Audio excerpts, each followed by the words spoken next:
Hey everyone, this is Kevin from thechesswebsite.com, and today we're going to be studying the Lasker trap, which comes from the Queen's Gambit opening line from white and the Albine counter gambit from black. So we're going to be looking at it from black's point of view, and white starts out with pawn to d4, we respond pawn d5, and white offers up the Queen's Gambit with pawn to c4. And if you're like me and you play black any amount of time, you're going to see this quite often. So I highly recommend getting to know the Albine counter gambit, which is pawn to e5.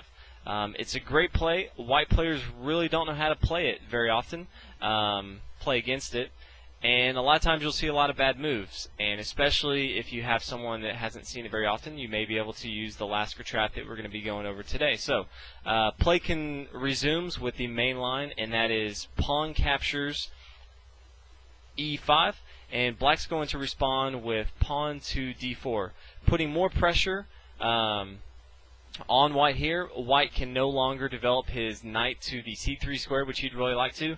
This is going to be a pain in the side of white for a while. He's going to have to do something about it. Obviously, we can bring our knight to c6, add another defender.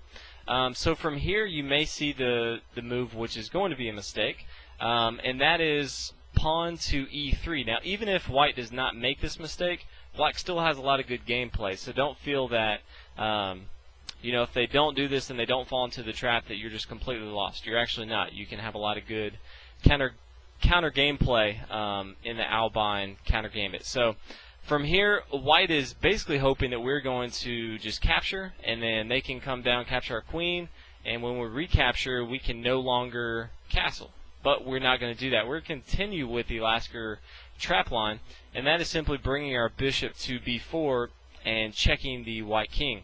Now from here, you'll see a lot of times white bring his bishop to d2, obviously protecting his king, and at the same time attacking the bishop on b4. Now from here, black is simply going to capture on e3. White cannot recapture on e3 because the bishop here on b4 would be attacking the king. But from here, white can make the big mistake of taking our bishop on b4, thinking he can freely get even more material advantage, but he's going to be mistakenly wrong. From here, black can continue to capture on f2. Now, white cannot recapture on f2 because we can simply come in and take the queen on d1. Obviously, that would be a lost position for white. So from here, obviously, he can't move to d2 because our queen's there, so he's going to move to e2.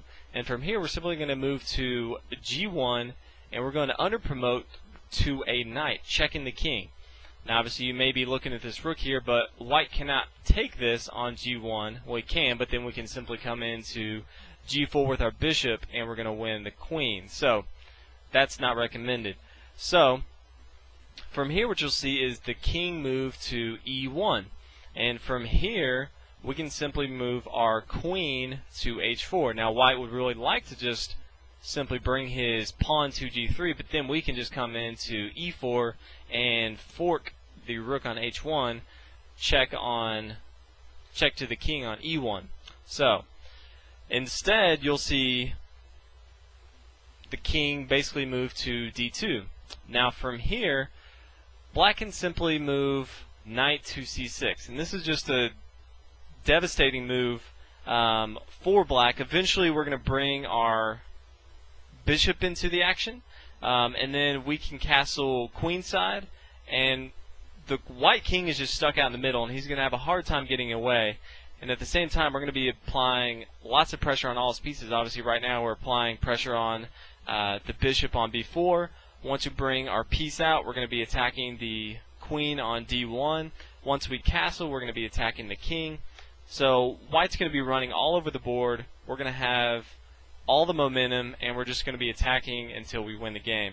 And it should be a pretty easy win for black. So this is the Lasker trap. If you do play the Albine counter gambit, you may come across this quite often. So play with it, experiment, see how you guys like it, and let me know.